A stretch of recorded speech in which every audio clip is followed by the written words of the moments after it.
There you go.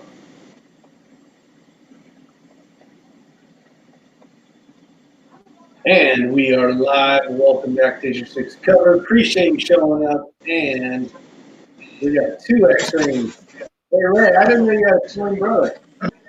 That's my twin. Which one shoots better? One. Which one? Have you guys shot at each other? Yeah, he always seems to get me out every once in a while. It looks like you got the same shirt on, actually. Oh, we have the same shirts. Same hairstyle, too. That's true. Twins always wear the same stuff. Yeah. What's up, everybody? All right, so enough of the shenanigans. So if you don't know, X-Ray put out a new video on the Glock 44, and I haven't had a chance to see it yet. So that was my brief thing. We got Daniel got my judges out there. How are you doing today, Mr. Bowman? Yeah, he just commented, and I responded back to him with regards to that video. He said he doesn't like Glocks, I don't think, but he said we had his attention for 9 minutes. Hello, Mr. Robert Warren. Robert Warren's out there. How you doing? I wonder what a little square. See, when Daniel, you put those little emojis in there, all I get's little squares. Hey, Rick, you're too far away from your mic. I am? Well, it's good now, but when you lean back, you lose it. Well, let me switch mics here. I might be on the one on my computer. Yeah. Let's try this one. So RTT Guns and Gear says it's a good gun once you figure out the ammo it likes. I literally grabbed two boxes of mini mags, and that's all I shot. I ran 200 rounds through it. Thanks, buddy D. Yeah, Matt. I was gonna ask Daniel why he doesn't like Glocks. Is there a particular thing? Reason? He's a CZ fanboy. Yeah, see, I don't get that though. I mean, I like CZs as well, but what makes someone dislike another gun because they like another gun? Not trying to start anything, just asking. I'm a fan of most. That's a good question. Yeah, but I mean, it's like this hate relationship that I see, and it's like you don't have to hate the one if you like the other. Striker Fire. Gotcha. Striker Fire has the most. Hey, A-Gun guy, check your email. Yeah, check your email and go down below, hit the link, and you will pop on, basically. Tell them what happens, Ray, because I'm usually the one that starts it, so I don't know exactly what happens. Basically, just go to the link. It's a StreamYard link. You click on that, and when you click on it, just check, make sure your mic's working, put your name in the bottom, and enter broadcast. There you go. How you doing, Lead Mining? Thank you. And Jerbear, good evening to you as well. What's up, Shay Cablair? Shay Cablair. Shay Cablair. Chess, actually. I think is what he got. Jerbear, Lead Mining 44. He got his little sucker package in the mail. Those little cup holder things. Yes, little sucker. Mm-hmm. I tried to use that one that you gave me, and it does not work on a Diet Coke bottle. It's too small, huh? No, because the profile here, it doesn't have the edge. I'll show you. Because it'll go up to the narrow part. Let's see, Aaron. Okay. He said there's no link. Please resend it. Robert, I think a lot about that 6th grade more. There's 2 emails that you got. I like it's going to be the second one. Sorry. Go ahead. Talk about it. Good. And I'll send them an email. No, go ahead. Talk about your 6. The six Creedmoor, I've only shot it with factory ammunition. I've not reloaded anything for it yet. I am going to go in the morning and take it out to 700 at Old Fort. So I'm interested to see how it does. I know it'll do well, but I'm happy with it. I've actually placed another order with Proof for a carbon barrel. They said I would probably see that somewhere in July. So it's going to take a little while. Good golly. I hope everything's all right, Joaquin. I don't know why you're at the hospital, but I hope everything's good. Oh, his wife. Prayers to your wife, Joaquin. Yeah, I sent another link. a gun guy. Ray, do you think a 10-round magazine for the Glock 44 was for California compliant deal, or was it just rushed to the market? I think it's a bunch of BS, but it can go overseas, it can go to California, it can go to New York, it can go all over. It can go wherever it needs to. Yeah, correct. That or maybe it's possible that they just couldn't get the stacking right or something to feed reliably. I will tell you, I've experimented with that a little bit. We had some Accuracy International mags that we actually cut and then laser welded to make 20 rounders out of them. Made new springs for it and everything else. And in theory, it looked like it would be perfect. It would feed perfect, but unfortunately, it would not. When it got about to the 18th round, it would not feed. So yeah, who knows? You can run into all kind of issues with angles and whatnot with magazines, but I don't know. I'm hoping there will be a big aftermarket mag support. Yeah, you could put 30 in there, no problem. Yeah, I want 30 would not. 30 would be easy. You would think. I really, really want a threaded barrel for that. I checked everywhere today, and there are none to be had. So maybe they got to get caught up. What's that? Who's the company that's making them? Do you know? Glock. Oh, Glock's actually making them. I think so. You know, if you go to the Glock store or any of these other places, it's showing it as a Glock. So. Hey, I missed your reload question. Let me scroll back. Here's Andrew. I didn't see anything up top, so maybe he had a different question elsewhere. Oh, how about a dedicated reload video? How you doing, Andrew? Doing well, gents. How are you? Good. Doing well. Sure you know. Do you know this guy over here? I don't know him. I've only watched. Nice to meet you as well. Nice to meet you. Nice to meet you, Andrew. And you are a gun guy is your channel name, correct? Yeah, it's a lousy channel. I don't do too much with it, but I just have a little bit of fun once in a while, I guess. So hey, that's what it's all about, man. Is having fun, right? Yeah, it's a little hard to do shooting videos when you're the only one filming, right? So it makes it tough. It does make it difficult. Yeah, it's tough. Tough. Yeah, there's a few times I've helped Ray out making a few videos here and there. Right. Well, what really sucks is you know, I don't like the camera because I do everything on an iPhone. I do the editing, I do all the shooting on an iPhone. I don't use any software on a computer. It just makes it quick, easy, done. And the bad thing is when you use the forward-facing camera so that you can see what's in the frame, the resolution goes down. So I always have it the other way. And I tried to do it a few times, and I'm like, this is perfect. And sure enough, it'll be like this. So guys, what's going on? And it chops my head off.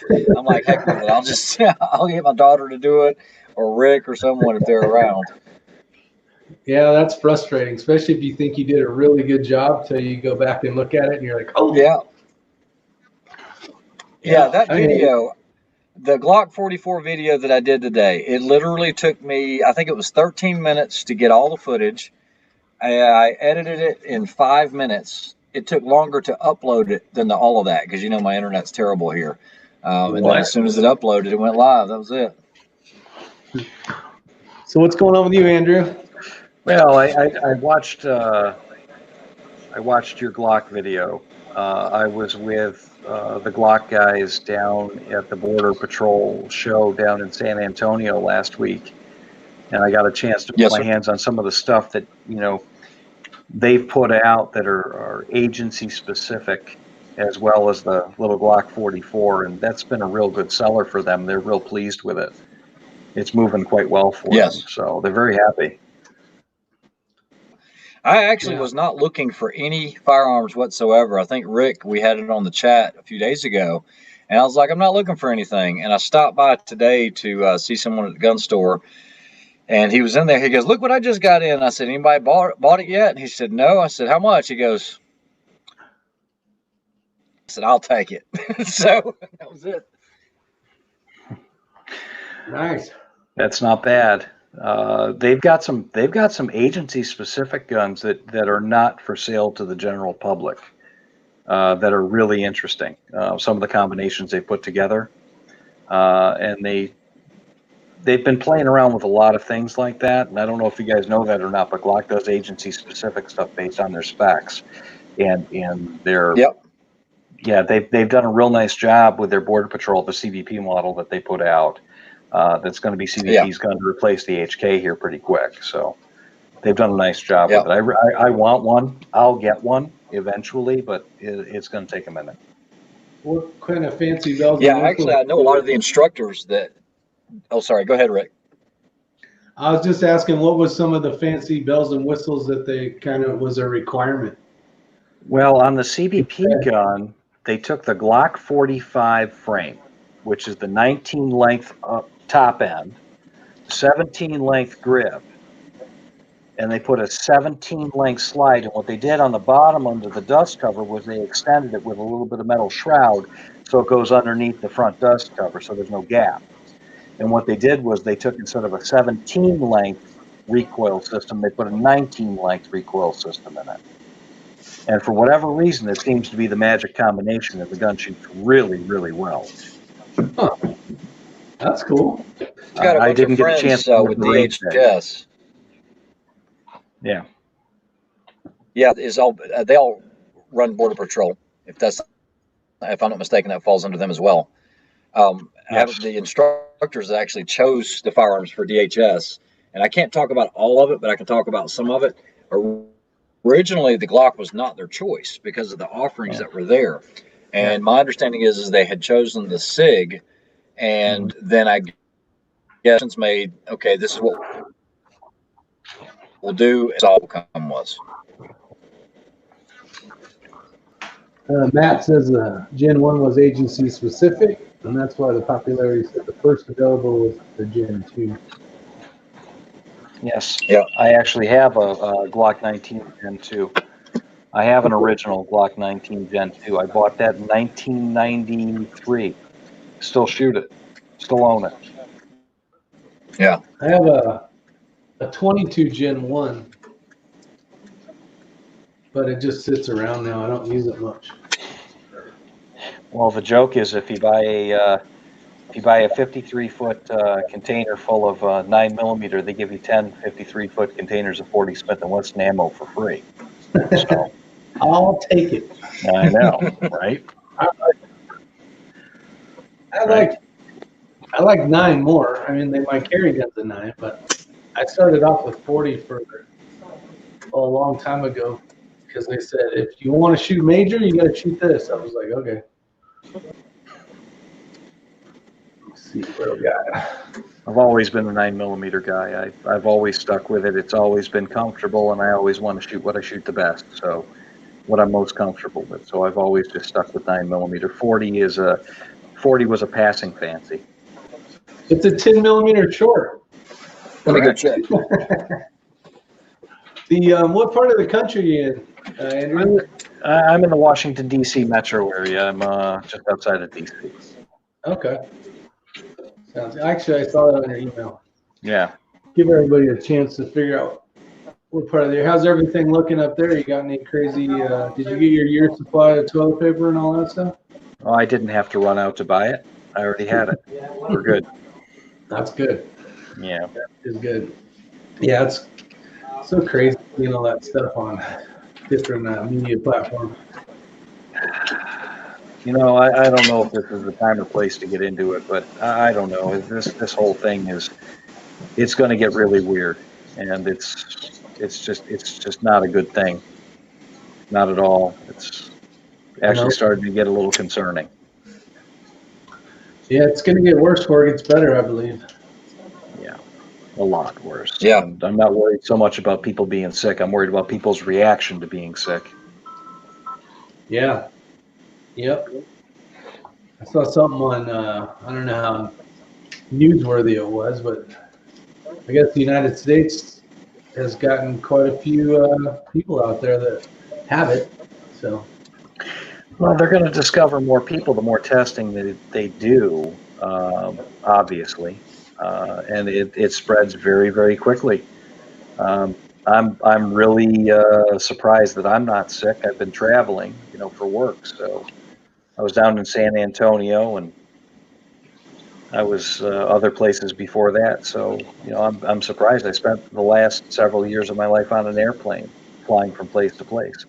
So I was supposed to be on a plane today. I said, I'm staying home. Yeah, not a bad idea. Yeah, I don't want to be on the other side of the United States if something goes down.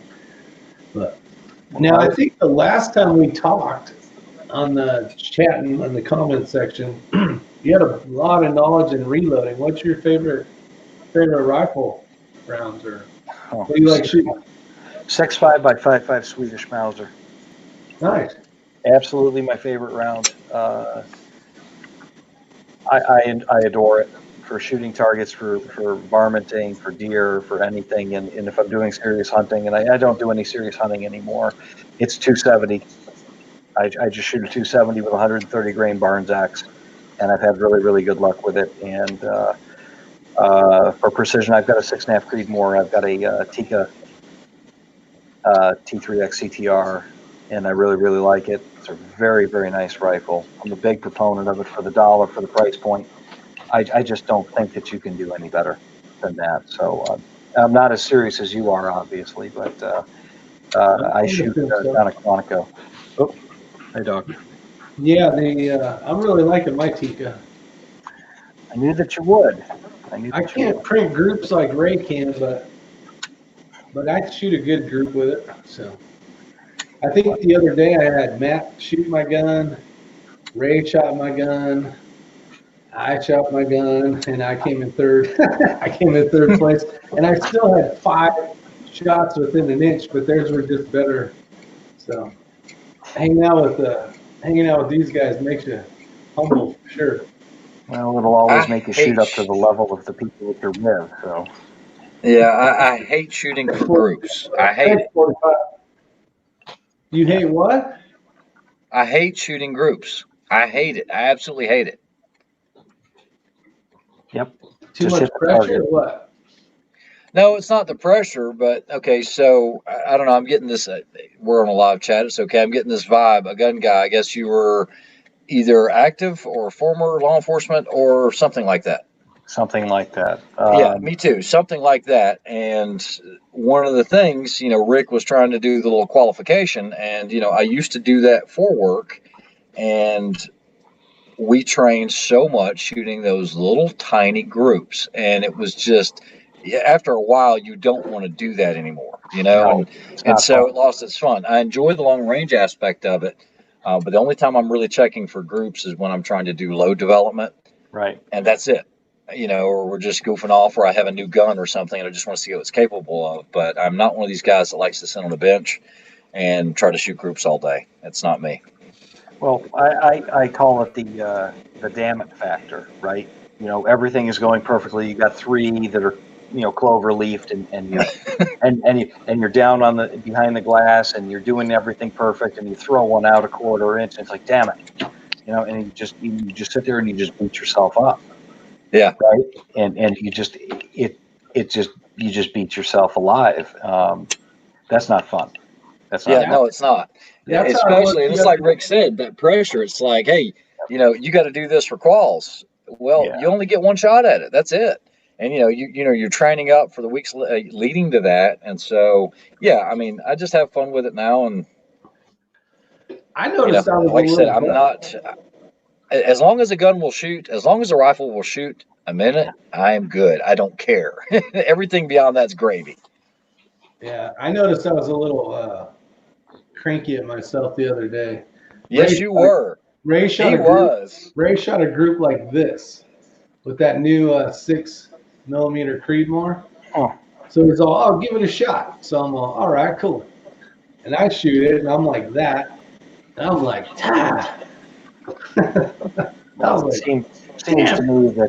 seems to me that Ray's probably got a natural affinity. Okay. Yeah. And a lot of practice. So. Yeah, and it was his rifle, and all of a sudden the wind blew, and then it rained. And hurricane came by. Now, see, you can't let that get in your head. You just make the shot. So I was like, oh. Damn. So real quick, I've got an old high school buddy of mine. He actually lives down the way from me here. We get together from time to time, and the defecation is starting to hit the rotary oscillator around here. People are starting to scramble around for guns. So for my 30th high school reunion, we did it up, and I've got a range up in outside of Syracuse, New York. I've got a New York State DPS certified range. My cousin and I own it, and we do a lot of training there. So instead of going to the golf outing, I put on the shooting outing, and everybody, all the arch liberals at my reunion, looked at me like I was crazy, which is fine. I don't care.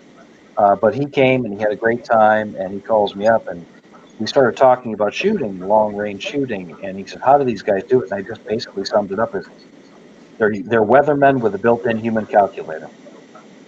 It's all trigonometry. It's all science. It's all math. It's all math. That's right. It's all math and the feeling in your bones and how bad your knee hurts that day and your kestrel meter and everything. It's gotten a lot easier over the years, but it's still some kind of a dark art, right? So. Yeah, but you said a mouthful there. That's exactly right. It's even with all the electronics. Yeah. You know, what I've seen is the guys that did it old school, like myself, that grew up with the books. You just kind of feel it, and there's no way to explain it. You know, why do I know that that's 1.5 million holes? It's just because I've been here before. I've done it before, Yeah. and it's just it's repetition, I guess. You know, every once in a while you're like, "Whoa, I missed that one." You know, it's just like it's what it is. Yeah, you had a bad day like that not too long ago. Oh my goodness, man! I went out and the fog rolled in and you could barely see the targets. I could not buy a shot. And I told Rick, I mean, it got under my skin. I was like, I don't know what was going on. I could not, I mean, you could have put a pickup truck out there and I couldn't hit it. And I could not figure out what was going on. I mean, it had me depressed. Next day we go out and it was perfect. Everything was where it should be. Excuse me for a second. I got to make sure my pup's not eating something he's not supposed to be eating. Hold on for a second. No problem. Gotcha. What's up, TV? 45 Otto Daniel Bid. Billy 429 is in the house. And the Jer Bear. Sorry about that. It's all right. All good, Andy. I got 3 little monkeys around here eating stuff all the time, so I totally know what you're talking about. Yeah, mine's an 85-pound Czech Shepherd, so he's when he starts eating something, you got to really be careful. Mine is a Norwegian elk hound that's passed out. Oh, nice. He's sleeping. She just gets relaxed when I'm on the porch talking, and that's when she's like, "I'm not on work. I'm not working." So. That's right. Right. TB. Everything's good, buddy. As you can see, I got some. Ray calls it caterpillars. Where the hell's it at? That was the first one. The little ones look like something else. But anyway, I said, "What were you going for there, Rick?" I was just going because Bad Billy. It's all Bad Billy's fault. He thought it was cardboard. I'm like, oh hell, I can't have cardboard walls. Shit. So I painted it up. I don't know what I'm going for. I'm not even painting the damn thing. But I had a bunch of old paint in the house from little projects that my wife had. So I'm like, screw it. I'll paint it, see what happens. Whatever. I don't really care. Or maybe I do. I don't know. It's all good. Yeah, Blue Hiller, this is actually my second elk hound. I had one growing up. It was the best dog ever. And you don't see them that often. That's the thing, you know. So I like elk hounds. Great dogs. They're a great dog. They're a lot of fun. Yeah, they're nice. They're nice till a raccoon shows up. Yeah. Need some more color, buddy. Paint it like the Tika. If I paint it like the Tika, I won't be able to put the Tika up there. I don't know what I want to do with this whole thing. I was going to ask you, Rick. I watched you were painting that rifle, and it was giving me jitters while you were painting that thing. It just It worked out good. It turned out. Yeah, that's quite a rifle. I love that thing. Well, I would have to tell you that I think for the dollar in that class of rifle, I think that's your best value on the market for performance. I just don't think you can do any better. I heard that. Ray actually had said that as well. I would agree. It is a little more investment that the shooter has to make, but if they're considering something like an RPR or something like that, I mean, if they're just going to save a little bit more, you're getting a lot more gun. I agree. Yeah. I completely agree. I like the entire package. I've never seen one that did not shoot well. I've seen a couple of RPRs that they're That's kind of hit or acceptable. miss. Yeah, they're acceptable, but it's like they didn't put the magic fairy dust on them at the factory like some of them have. Yeah. Some of them have been just absolutely phenomenally accurate. And, you know, for that money, I mean, that's great if you get a good one, but if you get a bad one, you're screwed. You're totally stuck with it. And I can assure you with the Tikka, you're never going to get something that's not going to work out well. Yeah, well, I had a chance to play a little bit with Sam's, and he doesn't have the RPR, but he has the Remington. The PCR. Yeah, and it was a good shooting rifle. And the one thing I didn't like about it was the bolt was just it wasn't smooth like the Tikka was. So I ended up going with the Tikka. It is a Remington 700. And, you know, Remington had really kind of fallen by the wayside with what they were producing. I mean, you didn't know. And so it was like, did you get a good one or did you get a bad one? And we took it out to the range, and fortunately, he got a good one. You know, the price is sub $1,000, which I was really surprised. But if you're an old school guy, you probably shot a Remington 700 action. You can get anything and everything for them. So that was a big thing on his, and I think he wanted to stick with that because it was a known. He considered the Tikka that Rick actually bought from the same store, and he was like, "Man, I don't know. I think I'm going to try this PCR," and he's thrilled to death with it. I don't like the square drop. I'll tell you that right now. Well, then, go ahead. Yeah, well, the old Remington 700. Remember the old Remington 700 PSSs? The PSS. Oh yes, I remember those. Yes, sir.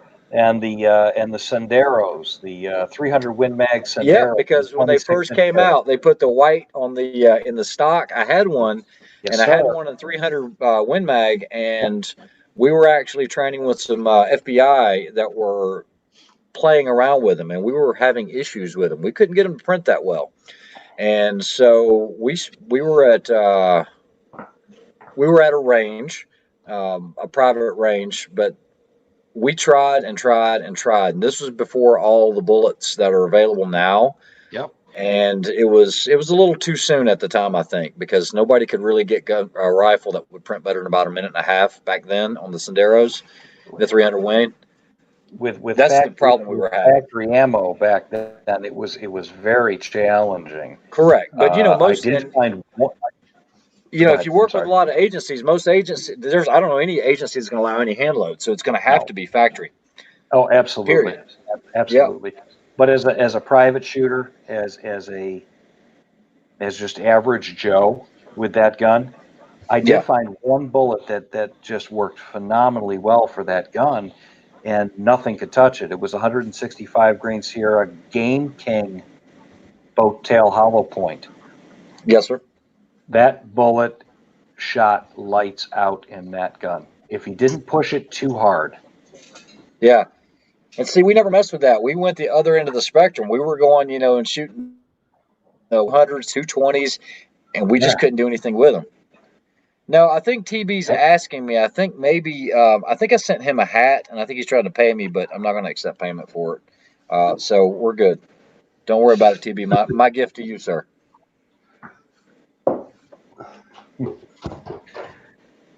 Those old Remington 700 PSSs, when you got the right one, boy, did they would shoot lights out, man. Yes, they did.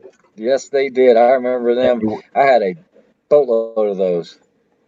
And they were not expensive. They were not expensive at the time either.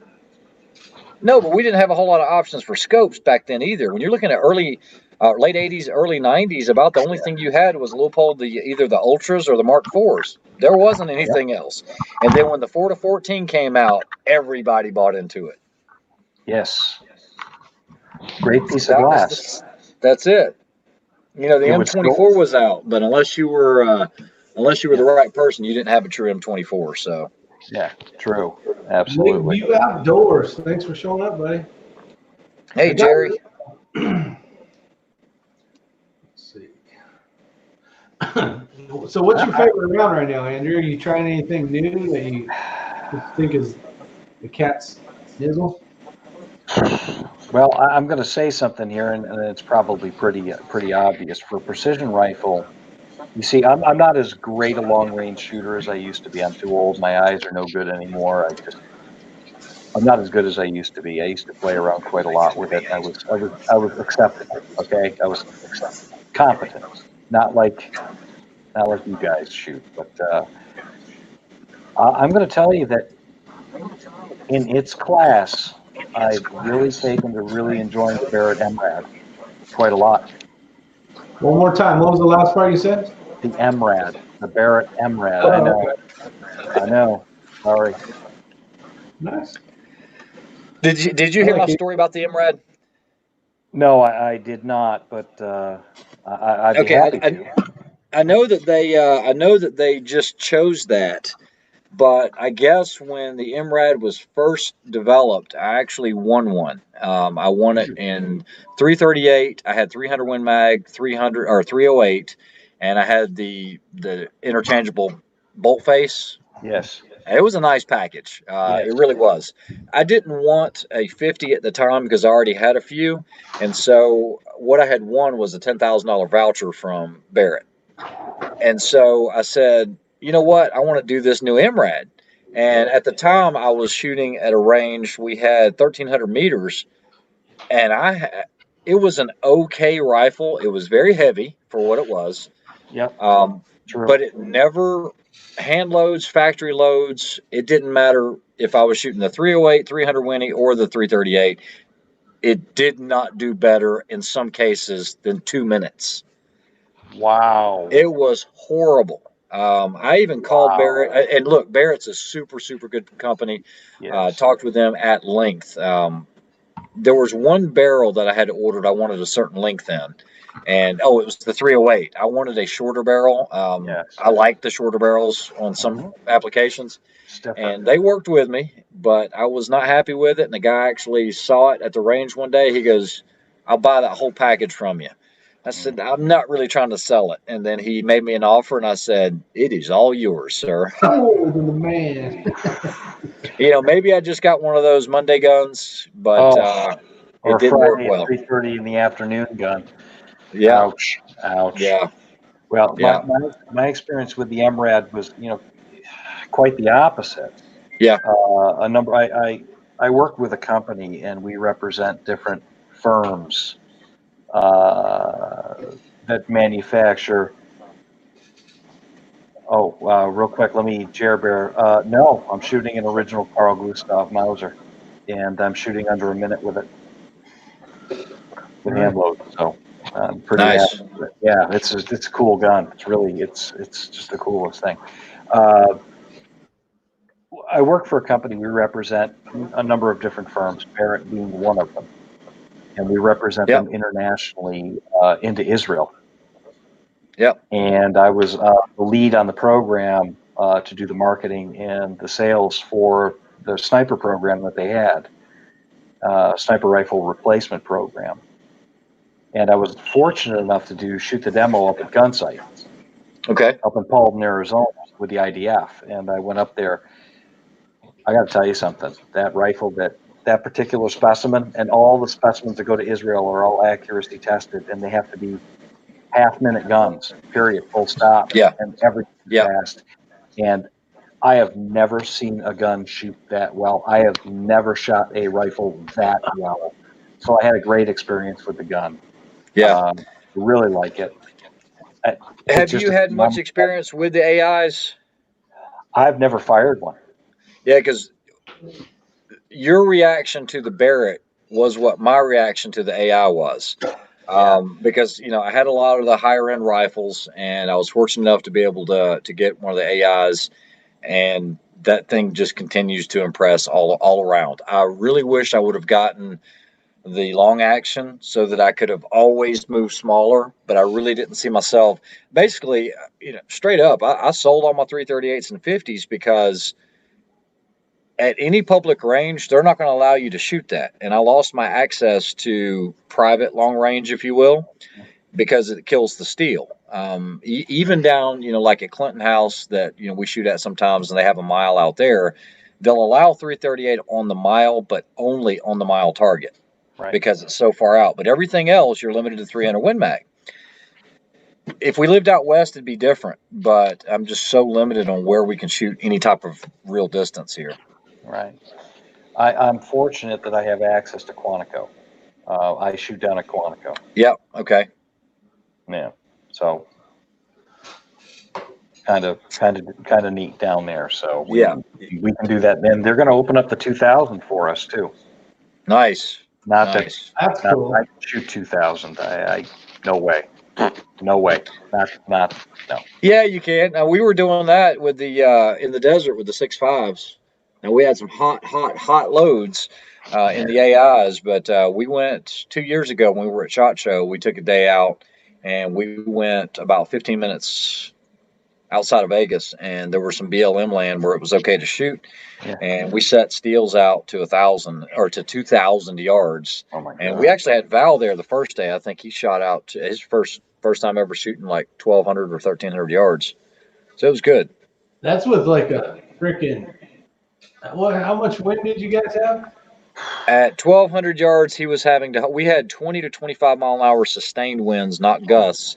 And we were holding on some of the targets, we were holding 5 to 6 mils off.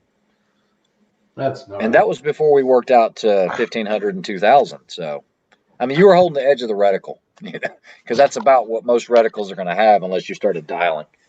Oh my God. Yeah. That's insane. Gates Jr., how you doing, buddy? Yeah, the farthest I've ever shot is like 1,400. That's pretty much my limit. I can't go any further than that. I don't have the skill set for that. What was the distance, Andrew? Like 1,400. I don't really have the skill set or quite honestly, the desire to shoot any further than that. It's a lot of fun. I'm an 800 yards and in guy, and I really I'm very comfortable in that range. Yeah. I do very well with that. So now, Andrew, where are you located? Are you in Virginia or? No, I'm in Maryland. Maryland, okay. Yeah. So when I need to shoot, I scoot down to Quantico on the weekend. Depending on how long he runs this chat, I do want to talk to you because I never talked to you before. We might know a lot of the same people. It's possible. Possibly, yeah. My wife and I, we actually looked. I think when I met Rick about, how long did I meet you? About 5 years ago? Yeah. Yeah, I was looking at something where we were going to have to relocate to Quantico, but in that area, and we decided against it, and so I passed on it. But it would have been a great opportunity. But I'm old, so. Well, it used to be a pretty good deal living in Virginia. Used to be pretty friendly to people like us, not so much anymore. So correct. Your next best option is West Virginia. Yeah. I'm Western North Carolina. We ended up settling here, and I never looked back. It's great. It's beautiful down there. It is. Yeah, it is. Beautiful. Absolutely beautiful. I'm going to get down there. I'm going to do some hiking with my brother. We're going to hit the AT down there. We're going to. Awesome. Yeah. Yeah. Yep. My brother and I, we do a hike. So we'll do that this year. All right. We got Jer Bear talking about the paint here. So this is a whole nother wall. So that's what it is. That's a wall. This is a wall. This wall painted. Done. He's got his little paramecium on the wall. Yeah, I got my little sperms. That's what I said. It looked like before the chat started. That's yeah, Ray called it a sperm wall. So whatever. I'll tell everybody how dumb. Looks better than brown though. Yeah, maybe not actually. Now that all the lights are on. Yeah, I found the best place for me to do this chat is on the porch. Wi-Fi wise? No, it's the lighting. When we go where there's a ton of light, it washes out, kind of like you look now, I think. I got a shit ton of lights on right now. Let me try. Well, come on. Look, where we usually do it in the basement, you can't even look at the camera. There, that looks better, I think. Well, the one thing we do have here is we have a plethora of internet speed, so we're good to go. Yeah. I Can don't. you send us some of that? Like package it up and send it on down here? Yeah, you pay for that package. Jer Bear here in this comment, he just redid a Sporterized 6555 Mauser with a 24-inch tube, and he's getting sub MOA. Not unusual for those old guns. It's Correct. just not. Yeah. And Even think about it. 6.5 Creedmoor, and you think about six. They had it right way back when. oh, absolutely. Yeah. And what a pleasure to shoot. I mean, Yes. if you want to build a nice light trim gentleman's rifle, right? There's two calibers that come to mind. Okay, 6.555 Swedish Mauser, and my other favorite is 257 Roberts. I have no experience with that. Oh, I've None. never shot that round. oh, it's very pleasant. Very pleasant. What's something that's more, what's something that's like that we might know? Well, just imagine a 25-06 with really good table manners. Huh. Okay. Really good table manners. Just an absolute pleasure to shoot. It's just a quarter bore, great for deer, great for coyote, small game, 300, maybe 400-yard rifle tops. Reliable game weapon, but it just doesn't recoil. It's well mannered. It'll do everything you need it to do, and it doesn't do anything else. It's perfect. Just like That sounds like a 6.5. 243. Yeah, exactly. It's the same idea, but it's a lot tamer than a 243. It's Wow. just not Okay. as loud and not as barky. It's Okay. It's really it's just old school. It's just been around forever, and it just the 6.5 and the 257 Roberts are the case dimensions on the 6.5 Swede and the 257 Roberts they're pretty damn close. If you put them side by side, you didn't know, you'd have a hard time, right? Yeah. So just imagine a 6.5 and a quarter bore. That's it. A lot of fun. Yeah. Sounds fun. I tried to raise 6mm Creedmoor. That thing shot nice and soft too. Not too much different than the 6.5, but I can see what he's trying to do with it. A little sharper there, huh? And the report is a little bit sharper in the 6mm, isn't it? I didn't notice it with the suppressor on. I really didn't. And I'm not going to pretend I know something about the 6mm Creedmoor because I don't. Okay, I don't do PRS or NRL. All the Right. competitions I do are either, team sniper matches, individual sniper matches, or ruck matches. Okay. And talking to the guys that do a lot of these matches out west, they were all shooting 6mm, and or some of them were shooting 6- and everything else. And so, at the end of the day, because they're using multi-day events, you're all sitting, eating dinner together, and I'm like, why do you guys shoot those things? And they're like, because you can see the vapor trail the minute you pull that trigger, and you're already tracking that round. And if you miss that first shot, you know exactly where you missed.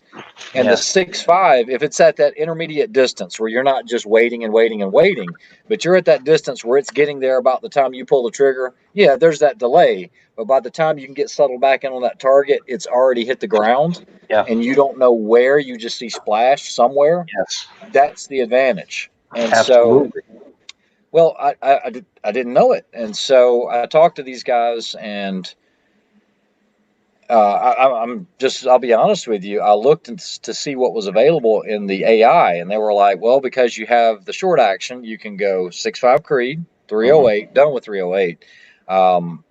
And then they said you can go 243. Well, I've had 243s in the past. They were barrel burners, but they were pommel guns.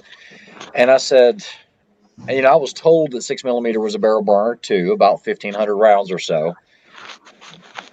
But I didn't want to go 243. And I talked to Proof, and they said, well, we do runs of 6mm Creedmoor that's already head spaced, made to fit. You just drop it in, go. And it was that easy and that fast. How do you argue with it? Exactly. So it was a new cartridge to me. That's why I'm looking forward to shooting it tomorrow. When you look, continuing further with what the guys said, they said if you're shooting Hornady ELD match 6.5 Creedmoor, and you're shooting Hornady 108 ELD match in the 6mm Creedmoor, They said you're not going to see that much of a difference. They said, No. but what you will see the difference is if you take that 6mm Creedmoor and hand load it and push it up to 3,200 feet per second. They said that's where it shines. So right now, I am just getting comfortable with the factory ammo. The difference is that 1,000 yards you're going to be holding about 4/10 less than 6.5 Creedmoor, but you're only good out to about 1,200 yards, 1,300 Right. max. Right. Whereas the 6.5 you're good out to about 15. Right. We don't. Most of the sniper matches, 1,200 and in. That's about it. Here's a What's the drop over 1,000 yards between? question you got. I don't know. I don't know off the top of my head. Hold on. Hey guys, what's the drop over 1,000 yards between and wind drift and a 10-mile-an-hour wind and six? Okay, so I looked at that and it's marginal. As a matter of fact, unless you're pushing the hand-loaded speeds that the 6mm Creedmoor can attain, the 6.5 Creedmoor, the plain old 6.5 Creedmoor with box ammunition was actually doing a little better unless you're shooting that hand-loaded 6mm that's really hot. I think I might have it right here. Give me just a second. You get the out of that, right? Matter of fact, I had it pulled up because I was wondering this exact same stuff. So at 1,000 yards with a 10-mile-an-hour, we're going to say full value wind, we're looking at about 2.2 mils with 6mm Creedmoor box ammo. 2.2 mils. So just remember that for just a second. And using the 147 ELD match, which is what I use in the 6.5 Creedmoor, at 1,000 yards, it is coming up at 1.8 mils. 2.2. So the 6.5 wins. The 6.5 Creedmoor wins if you're comparing factory to factory, comparing the two. What I was also told is, in a lot of these matches, you're in. Sorry, I'll let him answer that. A lot of these matches, you're going to be engaging a lot of hidden type targets that are typically going to be 300 to about 600 yards. Well, you're going to be able to do that faster with that 6mm Creedmoor because you're going to be able to get recovery time and get on target faster. And it is so flat that if you dial in like 378 yard zero on it, you're not going to miss more than about an inch high or low out to those distances. Those are those advantages.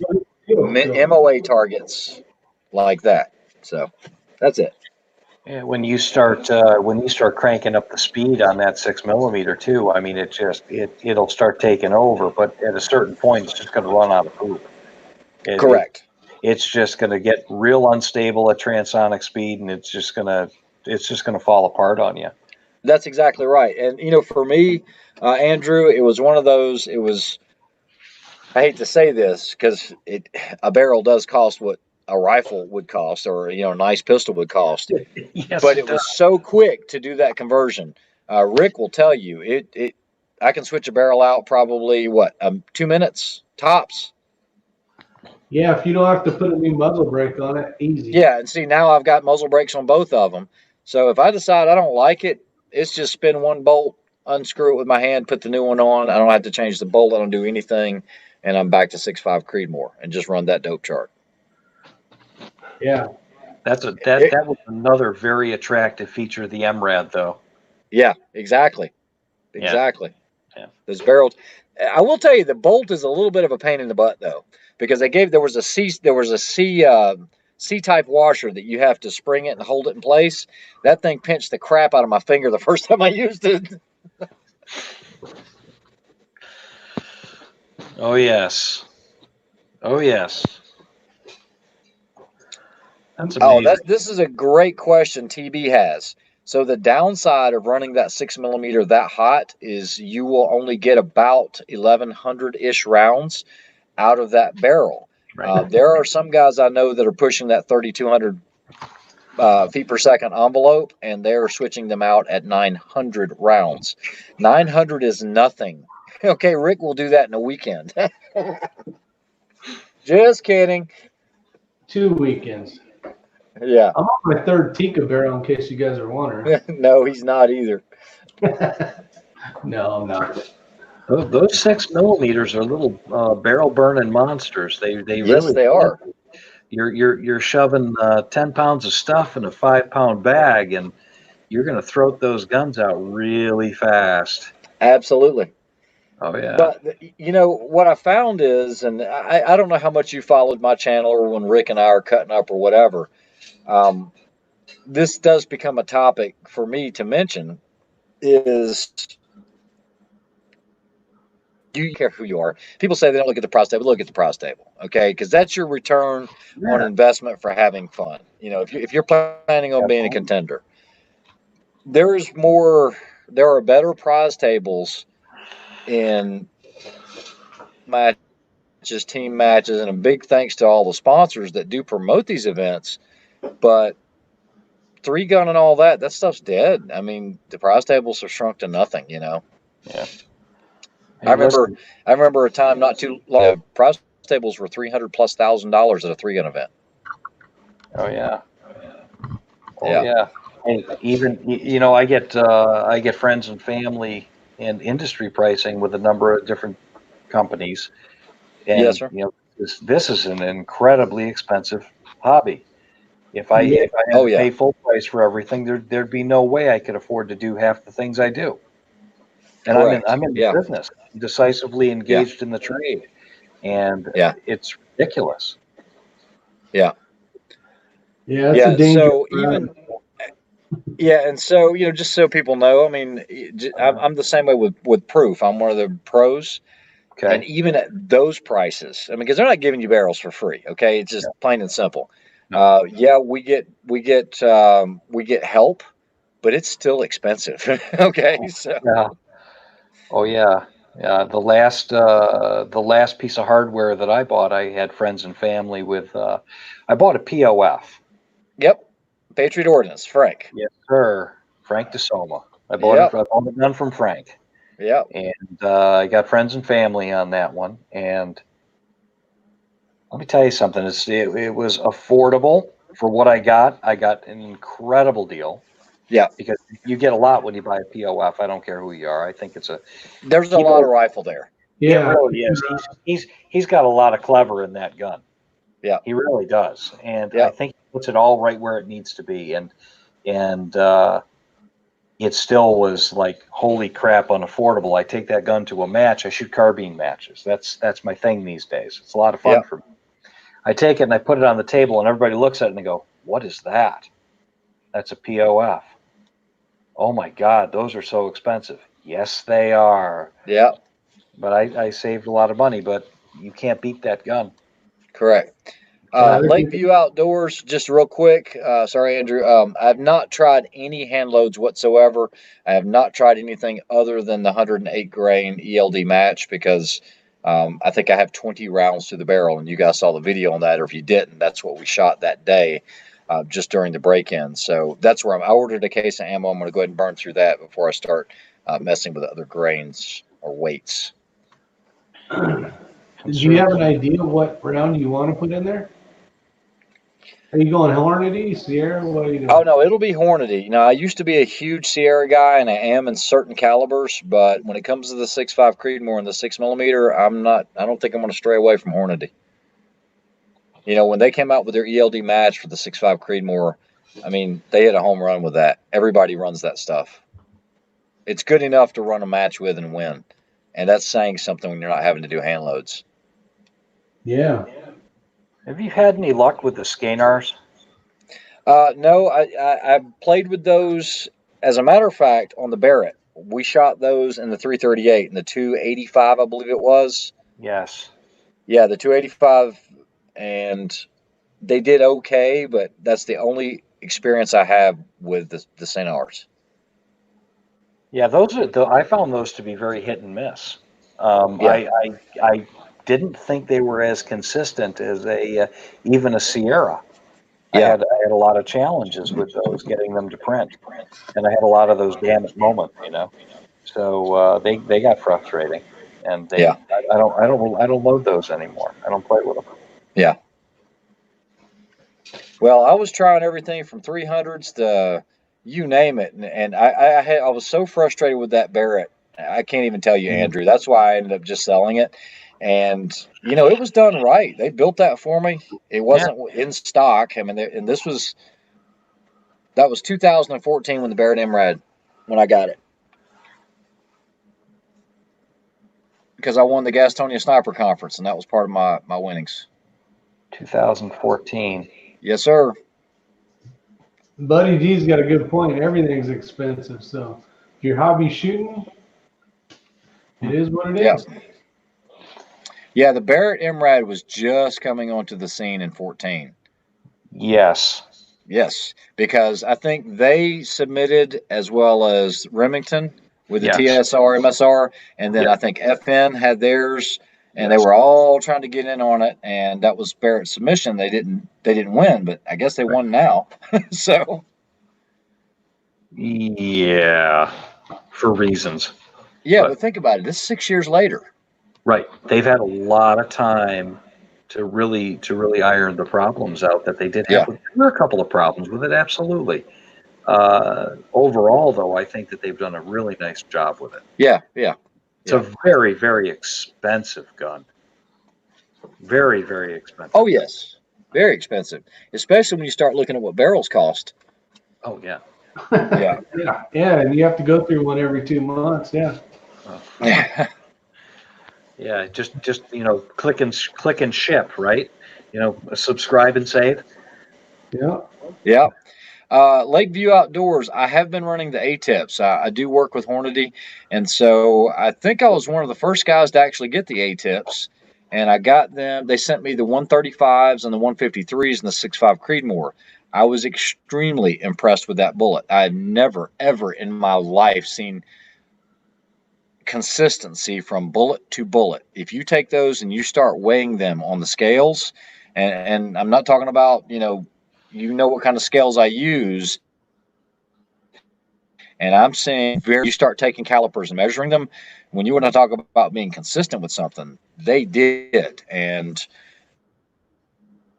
once first released, the guys at Hornady said, if you're shooting it inside of 900 yards, you might not ever see the difference. It's when you start going beyond that, that is where you're going to see it. And the price kind of reflects it. It's expensive, but I think either Rick or Bryson was out with me. I was going headshot after headshot on 1,000 yards on a 10x10, and it was phenomenal. Once again, we're hand loading though. So yeah, the A-tips are nice, but they're expensive. Yeah. Let's see, Rick, was it Ray that got you weighing bullets? No, I was doing that for pistol stuff. Started off just by doing videos, and then some companies had sent me some ammo to try, and then I did theirs, and I haven't done much in a long time with that. But yeah, it was kind of cool.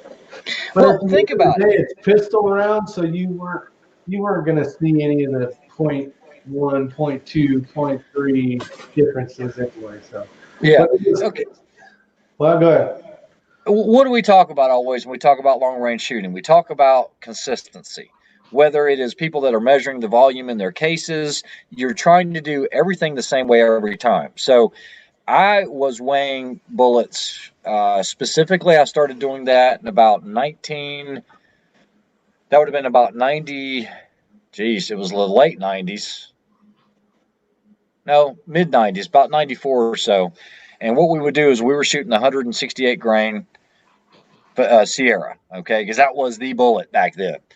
And so what we would do is we'd order them in the 500 round case. We'd get them from Camp Perry, whatever, and then we'd start weighing them.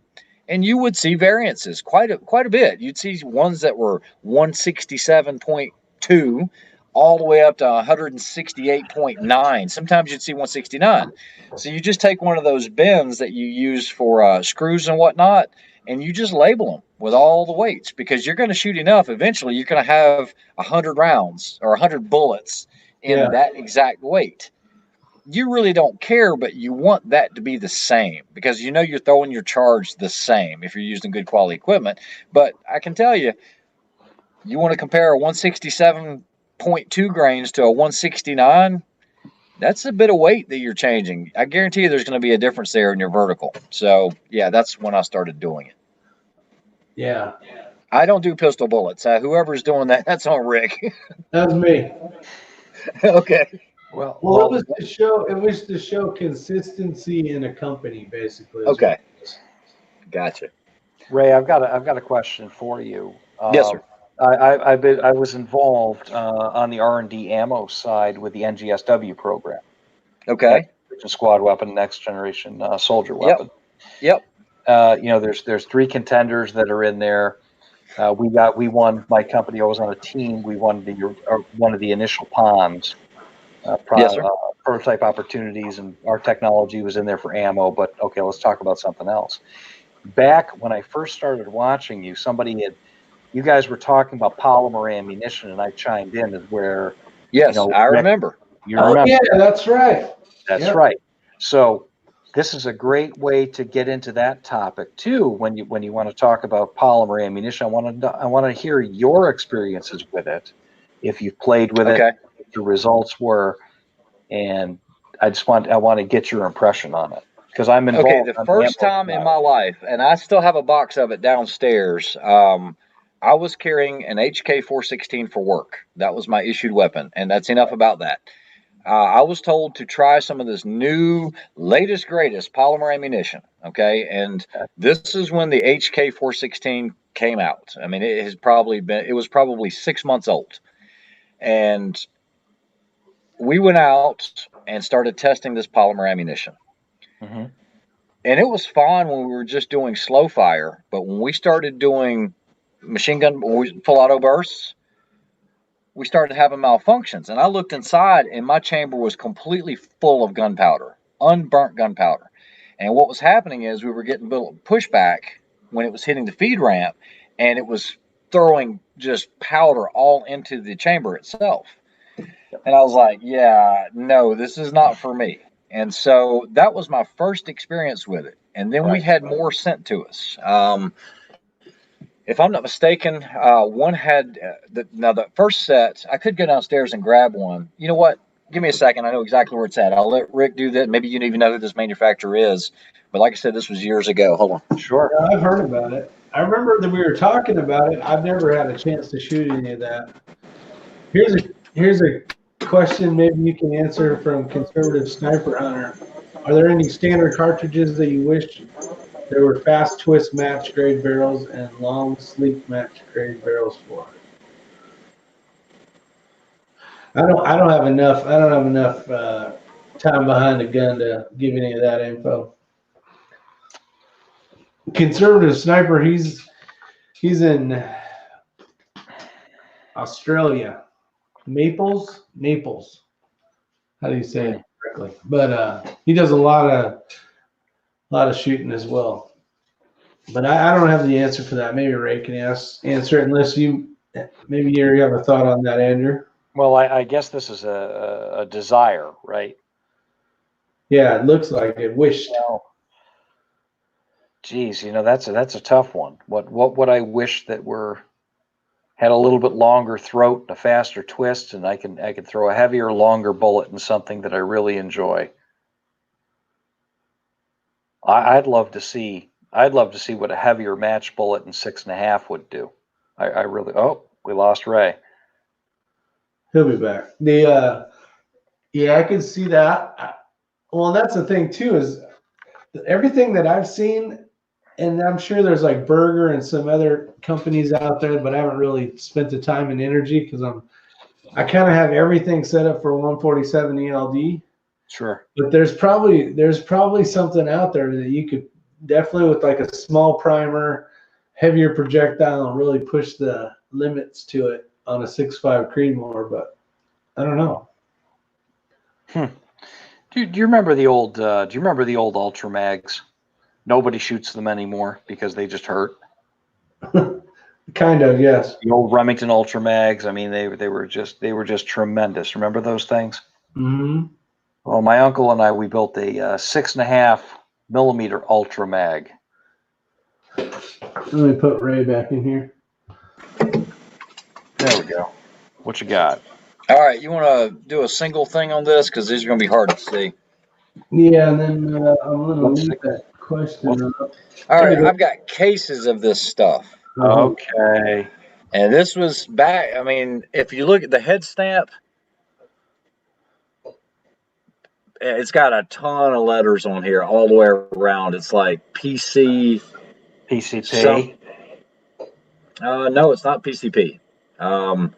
It has a ton of letter designations. I mean, all the way around the back of it. I can't even read them all. But yeah, this stuff right here, no way. That's the Right. very first stuff I'd ever tried. And then they sent us some stuff where instead of it was this plastic gray. I mean, I can actually squeeze this down, Andrew. Yes. It is really pliable. And then Yes. they sent us stuff that it was white, I believe. Yes. And we're not talking about moly-coated bullets, Jerry. We're talking about this polymer case. And like I said, this is old school. This is probably Early 2000s. this is 10 years. This is over 10 years old. Yeah. And I got a bunch of it, and I said, no, I think this needs to be developed. Rick, you can go back to triple screen. Well, a little insight on that. They brought that up to our shop in Minnesota. The Yes, sir. manufacturers of that. And the trick with the polymers is the smaller you make the case, the harder time you have.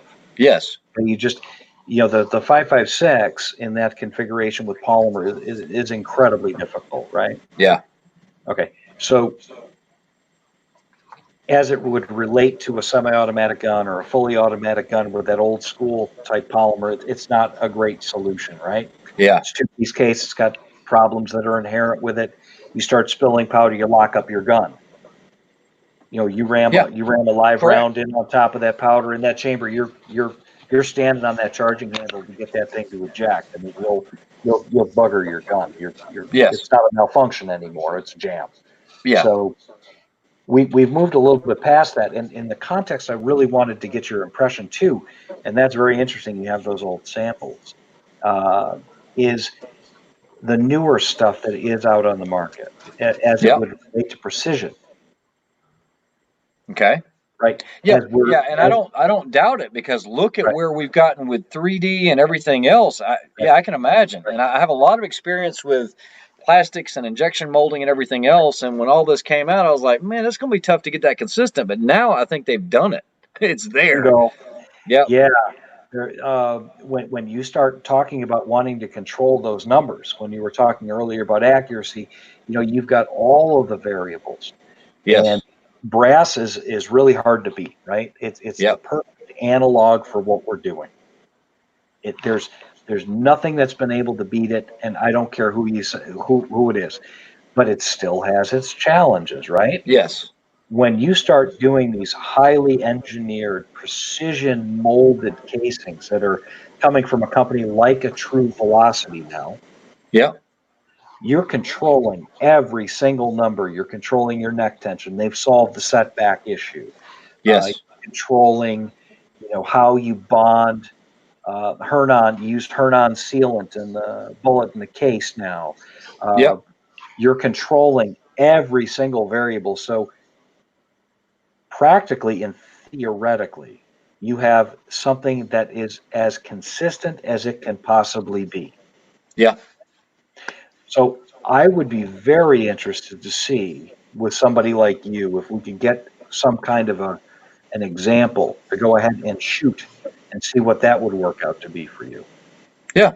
No, that'd be great. I don't know how long you've actually been watching my channel. I was supposed to be able to talk about this, but it didn't work out. But there was a new round that was coming to market that was supposed to, what's the better word? Okay, what I can say about it is there is a round called an ASAT round, and I can say that because Sniper's Hide actually talked about it.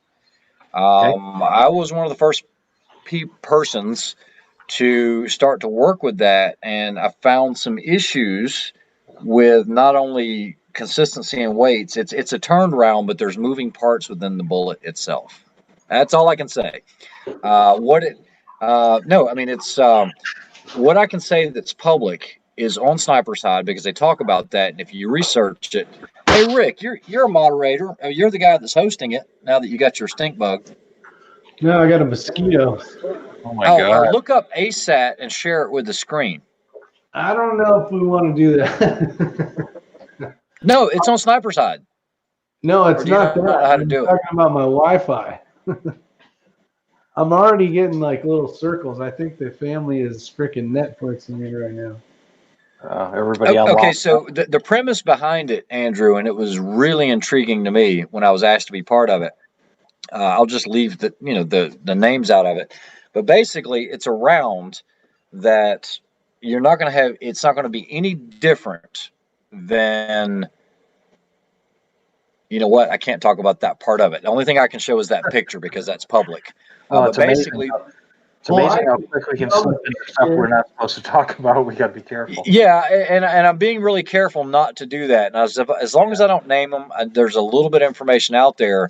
But the problem we were having is I said, well, we've got this X amount of penetration. That where did you come up with this number? And they said, well, it seemed like a good number. And I'm like, well, how did you know that that's not changing? Sectional density and everything else when things start moving around. They were like, well, we just thought it was a good number.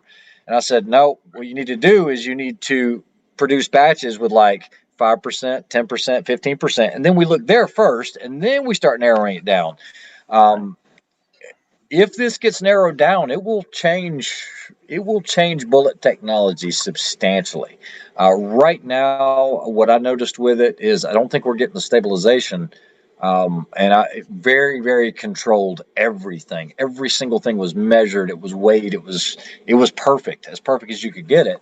And I think it's in the next rounds. But when you get off of the chat, and for anybody that's listening, yes, there you go, Nick. It makes an air pocket in front of the bullet.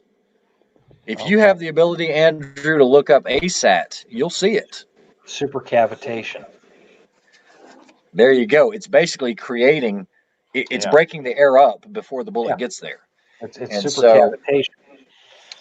Exactly. Well, this is going to change ballistic coefficients like crazy, but you can also think about it this way too. What if you replace that with a tungsten spear, if you will? Yeah. What? Well, I'm not allowed to talk about that part of the testing, but it does give bullet capabilities that were never thought before out of handgun rounds. That's all I can say. It's just crazy. It is, and that stuff works. But getting it in a precision rifle, that's a whole nother story. Like a bath in a bath. I've seen some of the testing that was done and some of the requirements that shall remain. Yes, there you go. Quiet. See, I like our circle of people. We probably know some of the same people. Yeah, probably. I've seen some of the testing somewhere where it's really cold in the wintertime. Yes, and it was an eye-opening experience. Yeah, it's amazing. It's amazing what's out there. I do have a question. This program you're working on right now, wasn't there? I was shooting for Cobalt Kinetics last year. They picked me up, and then or I picked them up as a sponsor, vice versa. Didn't they do a joint thing where they were just bought out, or they're doing it in conjunction with somebody on that program? I'm not sure. I'm not sure. If they're a silent partner in one of the teams, I wouldn't have any. Everything's under NDA. I wouldn't know. And a lot of people remain silent partners in some of the programs. Like you've got the General Dynamics team, and they've got several people on their team. Yeah. You got the FN team is still in it, right? No, they're out. Okay, they're out. Gotcha. You've got Textron with their case telescope technology, which is horrible. Yeah, it's basically a shotgun shell, and they're not getting accuracy. Yeah. They spent a lot of time and money on that program. It's unfortunate. It's kind of a neat idea, but they're partnered with a pretty big name manufacturer. You've got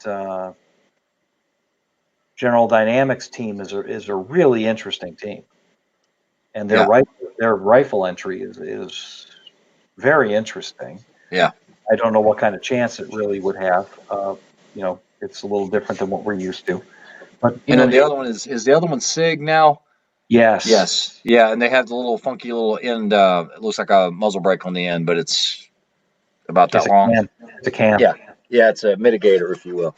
Yeah, it's a mitigator, and they had to make it like that to go ahead and meet the overall length requirement. They had to make it Gotcha. You short. had to make it shorter. Yeah, We'll see you it's all 45, about, Otto. 945.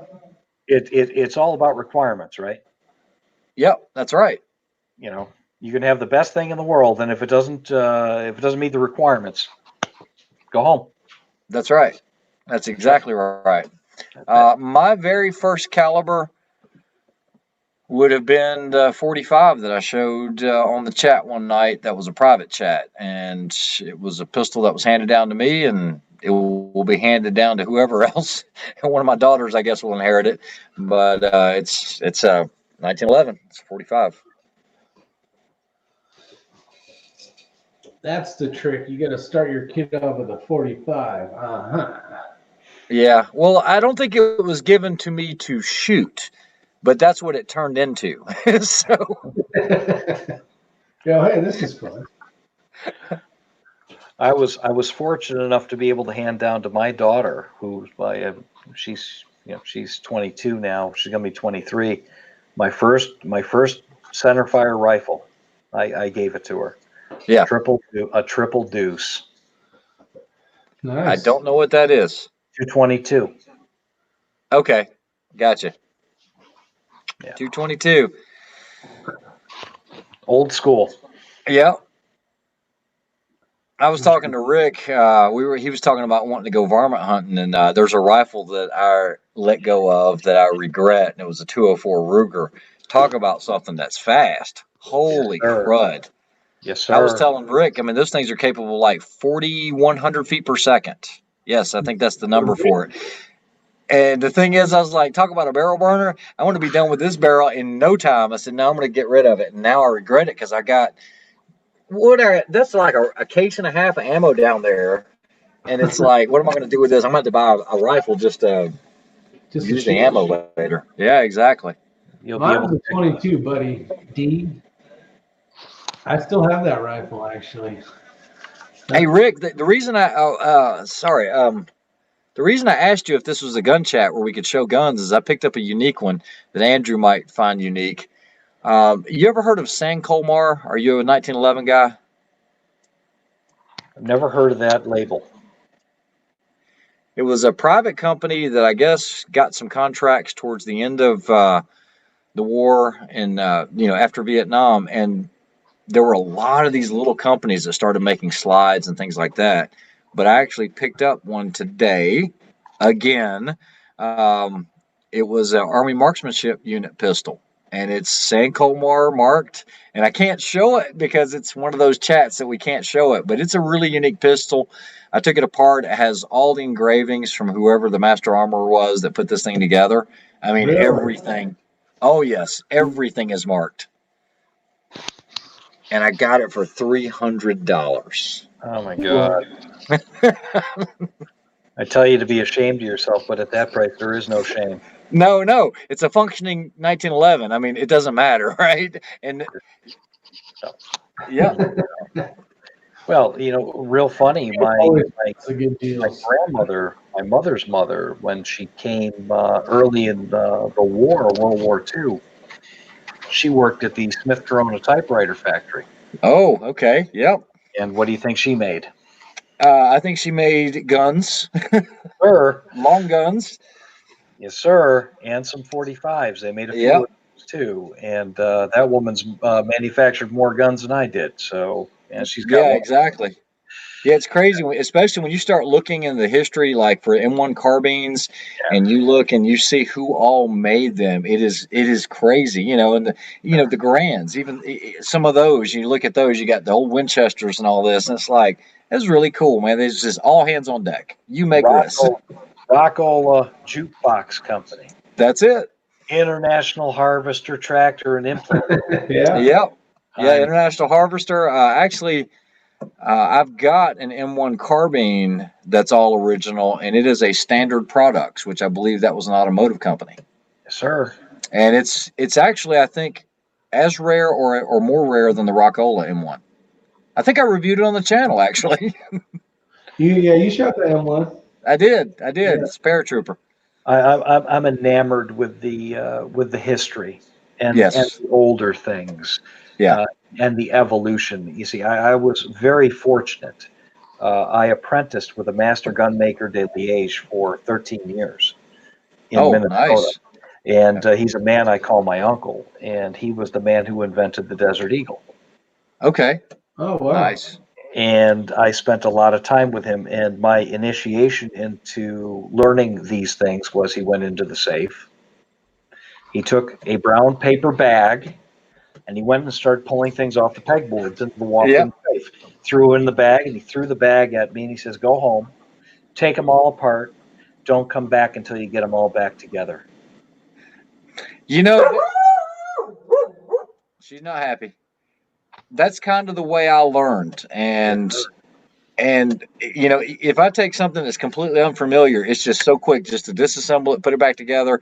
And the thing is, I know a lot of people find that boring, and that's why I don't do a whole lot of that on the channel.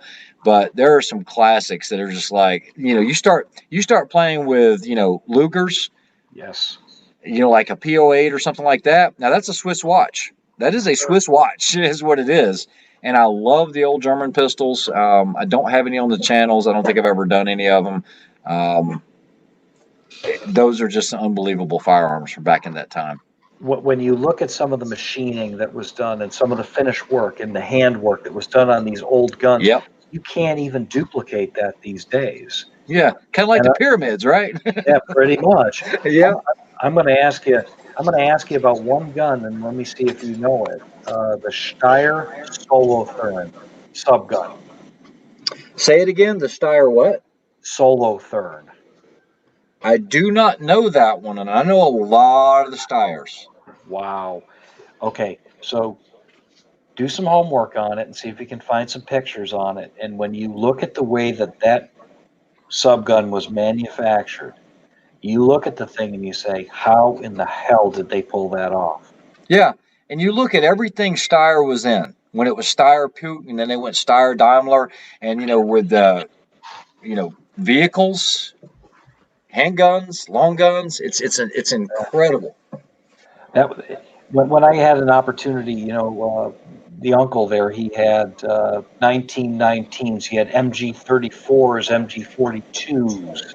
Yeah. He had everything, and we fired everything. We had 4 or 5 Browning BARs in there. We had a couple of Colt monitors. We Yeah. had MP5s. We had, you name it, we had it. We shot it, and everybody wanted to shoot the MP5. I was the guy that wanted to shoot the Steyr Solotherm. Yeah. See, I don't get any. I get no satisfaction out of shooting an HK MP5 at all. And the HK stuff, I like it, especially a lot of the older stuff. Yeah. And I did I think I did the G41 that used the Stanag mags. Things that are unique like that are just really cool to me, and the progression of how all this stuff kind of got to where it was. But no, I like the old classic stuff. I really do. I'm a huge fan of that. Yeah, you look at the STG-44 and you're like, that's the grandfather of everything that we're shooting now. It really is. Yeah. It's just the engineering and the forethought and the material science that these guys understood back in those days. God, we're dumb. We're just no, we try to do stuff faster and cheaper. And think about building. Look at some of these old buildings that were done in the 1900s and the craftsmen that had to do, the scroll work. You go to the Biltmore House, you look at anything like that, and it's like you'll never see that again because of the amount of time and mastery that has to go into that. And they're not going to do it. Buddy D asked a question out there on the commercial round that you recommend. I haven't bought any commercial ammo in years. Everything I shoot is a reload. Ray, what are those American? No, okay, there's one thing, and I'm going to get a lot of heat from this, I'm sure. Buddy D, I do not shoot anything Winchester white box, period. And I also I see somebody else shaking their head. Yeah. I also do not use Winchester primers, and there's a lot of people that hate me for that, and they're like, I don't know what you're talking about. I don't know where the ball has been dropped on that, but I do not shoot that. And the thing is, it was readily available and it's inexpensive. So Was. Rick is right. I'm a huge fan of Federal, and believe it or not, I shoot a lot of Spear, a lot. Andrew knows where I'm coming from with that. But the Federal, the American Eagle brand, which is a subsidiary of Federal, it's owned by Federal. I don't have issues with it. It works, and so just to be fair on this, I don't buy ammo either, but this is what is supplied to me. And so, yeah, I'm a huge fan of the American Eagle for just target practice. Spear Lawman is really, really good for target, but it's expensive and you're not going to find it unless you're going to a police supply or something. But that's where I'm at on it. How about you, Andrew? Well, the American Eagle stuff, it's really funny. The American Eagle stuff is loaded on the same machinery as the gold medal match. It's the same. The only difference is the bullet. Yeah. And the powder maybe, or the primer, but it's loaded all on the same machines. Correct. Right. It's like that whole thing. Do you want to buy gold medal match primers? Or do you want to buy regular primers? Well, believe it or not, it's the same freaking primer. It's just a different It is the same primer. This will come straight from if you call them, and there's actually, this was last year. This caused a huge thread because Federal was contacted, and it is on the same machine. It is the same primer, but it has a more experienced operator QCing the primers. That's it. It is the same temp. It is the same everything. And I'm not gonna lie to you, I bought into it for years and years. That's the only primer I would shoot was a gold medal match 210M or a 205M. Does it make me feel better? Yeah, but is it worth it? I don't know. Makes me feel better. Yeah, I'm paying more, so these are better. These have to be better. It's got to be better. Well, when you're paying $500 for a match fee, it's always good to feel better, right? Hey, did you guys see this? It's called the Assassin's something. It's supposed to be like the most involved pistol sniper match ever. It starts September the 1st. Where's it at? Well, it's 23 days long.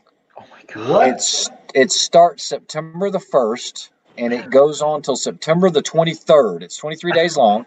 It starts in Texas, and the entry fee per person is $25,000. I got the info. I got the info a couple days ago, and then someone forwarded it to me today. And the winner takes all. The winner will take home a cash prize of $500,000. Of course, you got to pay taxes, but. Yeah. Hey, Ray, I don't need to enter that because I'm going to be facing the zombie apocalypse where I live. And it could be a 25-day long rolling gun battle if we're not careful with this area where I live. So, where you live, yes. I'm going to stay away from that one, and I'm going to just play the home game, okay? Yeah. If I have. Which primer you prefer? The CCI we've been using a lot of, so. Believe it or not, I am a big fan of CCI. I know a lot of people hate them. I don't have any issues with them whatsoever. So I do use a lot of CCI primers. It is, other than Federal Gold Medal Match, which I guess I'm an idiot. Other than Federal Gold Medal Match, I use CCI, and that's it. All right. One thing last question is the commercial coated handgun rounds. Buddy had asked about, because I shoot coated bullets, but I load those and I save a lot of money doing that. But I know there's one company that had a red one out there. I don't know who it was, but Federal. It's Federal? Yes, Federal. Yeah, Federal. So there's those. I don't know how good they shoot or don't shoot. They shoot fine. Okay. Yeah, those got really popular with 3-gun last year, competitors. Trying to think, it has a really catchy name. I can't remember the name of it. I can't either. Coated bullets are nothing new. Do you remember the old Black Bullets International? Yes, I do. Yeah, I actually have a jersey with Black Bullets International. It's an old jersey. Oh, so you know the guy that was partner in that back in the day, huh? No, I don't. But one of my first sponsors had a lot of influence with other people, and he said, "Do you mind running it?" And believe it or not, I was running that on the jersey, and I was not running Black Bullets. I was actually running the Bayou Bullets that Jerry Mitchell's brother. Yeah. Yep, I heard of Bayou Bullets. my buddy Tony used to own a big interest in Black Bullets International back in the day. Coated bullets have been around a long, long time. Remember the old Federal Nylock? Yes, I do. I do remember those. Sir, All right, you guys, let's say goodbyes. Answer that question, Ray or Andrew, and then we're going to get out of here. I've used CCI and 3.0 Winchester for years, and it's been fine. hey, one thing about CCIs, have you had any problems with them feeding through a Dillon?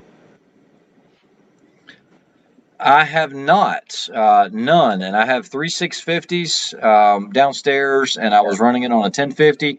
I will tell you that occasionally for 9mm, I was honestly thinking that it could have been just variances in the brass, but if I don't hold the shell plate on index and I let it just free click into place, sometimes it'll kind of stick for a second and then it'll seat, but it always works. Ooh, a little bit of a pucker factor when you stick something. No, it's not that kind of hang up. It's almost like it's just not quite right, but it's not smashing or anything like that. I've never had one detonate. So I've only noticed that on the Cellar Boulets, or I can never pronounce that name, but their edges are sharper. We're doing like 223. Yeah. So you'll notice it'll sometimes hit the primer pocket wall. Go ahead and give those a little give those a little ream. Give them a little twist, and it's a little extra step you'll have to take, but it'll make your life easier in the long run. Those are for like apocalypse. Those sit in the back. Yeah. Never use those. I have a bunch from Sandy Hook way back in the day. Because it was all we could find. So we bought like 50,000 of those primers, and they work. And so they get stored with desiccant. They're good to go. No issues. So Talking about the primers. I've never had any experience with those primers at all. No. Yeah. Anybody got anything to say to the group before we leave? Interesting topics for sure. I know I was I sat here and but it was learned actually cool. Yeah, it's actually cool. I'm listening to you and Andrew talk. So, Andrew, we're still going to be on after this. Yeah, don't hang up just yet. Don't hit anything. Check. Thank you guys for showing up. Appreciate it as always, and we'll see you on the next one. I'll be off work for like 30-something days, so I'll be in the live chat here coming up. All right. With that said, you guys have a great night. Stay safe. See you on the next. Have a good one, guys. Bye. Hold on. I'm not going anywhere. I just want to make sure we're not live anymore.